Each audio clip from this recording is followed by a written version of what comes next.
everyone, Kristen here for Spell It Out Wednesday. I thought I'd come to you live from my very own herb garden to dig into some cooking with herbs today. If you guys don't know me, my name is Kristen Slick and I am a director with Pampered Chef. I'm also a family health coach with Mealtime Memories, and every Wednesday I go live and cover a subject that people want to know more about.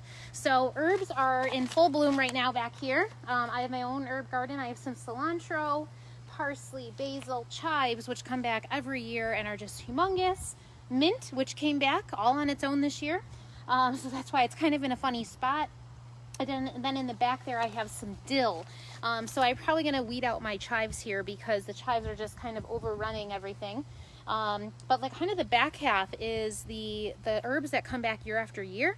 The front half over here are things that need to be replanted. And my cilantro is actually almost on the outs, starting to flower, so I'm losing all that cilantro-ness, so I might have to replant that again soon. But I wanted to go over just a couple of tips on how you cook with herbs, and then show you a couple really cool tools that I use to prep with my herbs all year round. So using herbs in your food is a great way to add a burst of fresh flavor and depth to your food. So I'm going to go over a couple of tips. The first thing you need to remember is ABC. When you pick herbs for your meals, whether it be from an herb garden like mine or at the store, look for ABC. And A is a pleasant aroma. Your nose knows. If you can't smell the flavor of that herb, it's no good. You also want it to have a really bright color and a crisp texture. You don't want anything to look limp. You don't want anything to look dull or browning. It's kind of just a good rule to follow for any kind of produce. So now you have your herbs. How do you actually prepare and store them? So from saving yourself from actually throwing out bundles of herbs, I know that before I learned all these tips, I would keep them in the plastic bag that I got at the grocery store and put them in the crisper of my fridge, and before I knew it, I either forgot about them or they went bad on me. So here are a couple ways that you can keep them lasting longer and be ready for you when you're ready to cook. First of all, wash the herbs by submerging them in a bowl of cold water and swishing them around. It's a good thing to do with anything that you buy from the store, but herbs too, because it'll brighten them back up. Then you're going to blot the herbs dry with a paper towel. You don't want them soggy. A salad spinner also works really well for getting that excess moisture out. Now, how you store your herbs is completely dependent on what you have actually purchased or harvested. Most herbs are going to fall into one of two categories, either a delicate or a hardy herb. And an herb keeper that can accommodate both is a great idea. Pampered Chef just came out with our herb keeper.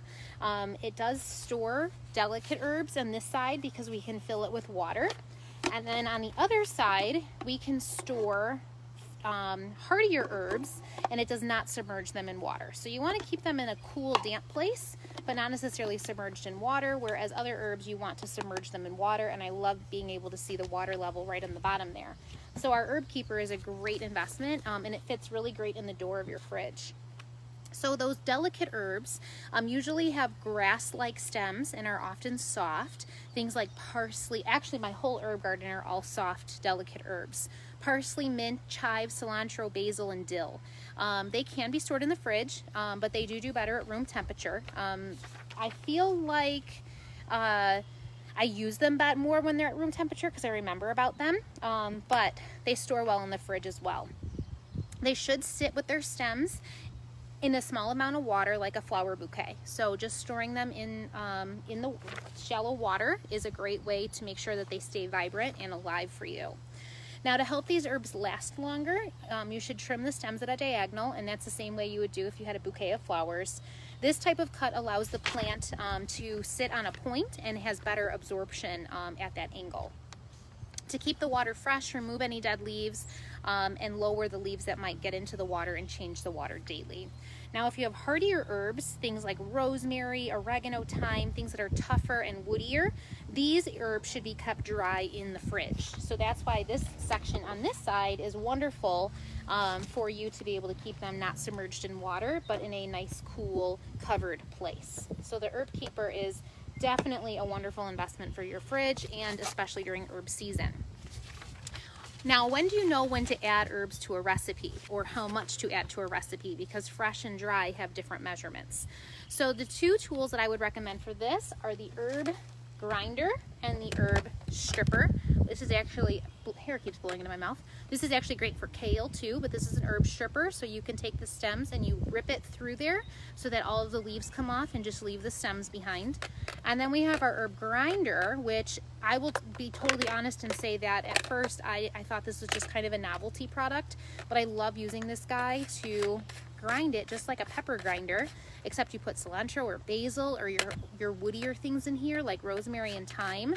And it has these really great wheels on the bottom. It also completely comes apart just like our food chopper for dishwasher safe use. So two great things to use for herb prep in your kitchen. So herb storage, herb prep, there we go.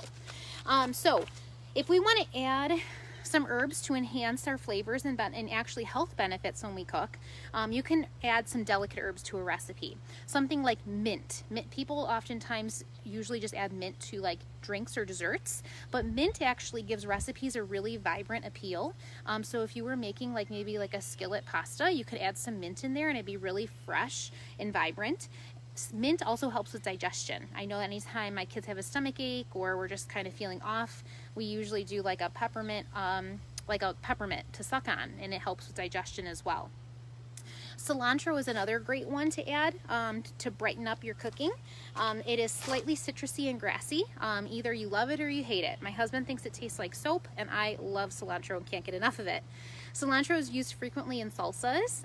It also helps brighten flavors and has a cooling effect that pairs well with spicy heat. And it also is a source of fiber and iron too, which is really great for your gut health too. It never fails. I shouldn't do these videos at 1:30 because that's when a train goes by every day. We're gonna have a train go by, and of course I'm in the backyard with you guys. Let's see, probably not gonna be fast either. Welcome to my train station. All right, so when we add heartier herbs to a recipe, things like rosemary, oregano, thyme, sage, you're gonna wanna add those to the start of your recipe to enhance the depth of flavor. Sage particularly is known for its strong aroma and earthy flavor, and sage is loaded with anti-inflammatory and antioxidant components. It's robust and hardy enough to hold up to searing and simmering. So sage is a great heartier recipe to use in things that need to be simmered as well. Thyme is another hardy herb that is great for use in cooking. Thyme does dull with time in, the flavor does dull with time in cooking. So a lot of people use thyme in other ways, like in herbal tea for sore throats or homemade mosquito repellent. It's also packed with vitamin C and a good source of vitamin A. In cooking, like I said, thyme has a subtle, earthy, and slightly minty flavor, and it pairs very well with rosemary and oregano. Thyme is something I use actually religiously in my stuffing recipe every Thanksgiving. I don't use sage in my recipes, I use thyme because I like those more subtle flavors. And it also pairs really well with some brighter herbs like parsley and basil. Now, what happens if you have dried herbs and you want to substitute fresh, or what if you have fresh and you want to substitute them for dry? I have a quick rule of thumb for that. In general, dried herbs are more concentrated than fresh herbs. So you're going to use 2 to 3 times more fresh herbs than dry herbs. So if it calls for a teaspoon of thyme, you're going to use up to 3 teaspoons or a tablespoon of fresh thyme. Now, if you're unsure of what to add, always start with less and keep adding and building the flavor until it is how you want it to build. But 2 to 3 times more fresh herbs than dried herbs. All right, so now we've made our recipe. Oftentimes when we go to the store, your herbs are bundled, and there's a lot in one grouping of them. And so you oftentimes have leftovers, or sometimes in your garden you need to cut them down because they're just getting so big and you need to use them for something. So there's a couple of great ways that you can use some herbs besides just dehydrating them. First of all, try herbs in your cocktails or your mocktails, or simple like lemonade or water. You can make your beverages look a little extra special or taste a little more flavorful by just using some soft, delicate herbs. You can muddle herbs like mint and basil to release the aroma and flavor, or you can use it as a garnish. Herbs are also a lovely addition to simple syrup for a variety of cocktails and mocktails. I love a rosemary simple syrup, especially with a cranberry Collins. You make a simple syrup with water and sugar, and then you put your thyme in there, or rosemary in there, and you just let it simmer in there. You take that rosemary out, and it has that underlying delicious flavor of that rosemary. Also, you can use, like I said, other things like basil and mint for that perfect summer combo with some berries in water or lemonade, or just in a regular cocktail as well. You can also make flavored butter and compound butters. You can use herbs to make simple butters in our whipped cream maker, which is in the house right now because I used it for a whipped coffee. Combinations like bacon chive or cilantro lime or lemon rosemary, or so many more combos. So you can make flavored butter and compound butters. You can actually freeze them into little tiny pats of butter to use in your cooking, or just to put on breads or pastries, or whatever flavor mixes well with that. So there's so much fresh herbs can do to liven up your meals that you already usually do, but fresh herbs just help it along the way a little bit.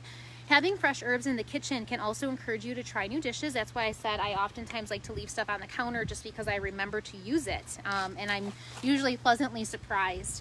So pick out some leafy, bright green herbs with a lovely smell and try them out. You can actually, like I said, have bouquets of herbs sitting on your counter as long as they're just in a little bit of water. I'd love to hear your own cooking tips or recipe suggestions with fresh herbs. If you want to do your own small herb garden, if you guys notice my herbs here, they don't grow out like the chives do, but they really kind of grow up. So if you get a nice planter, you can do a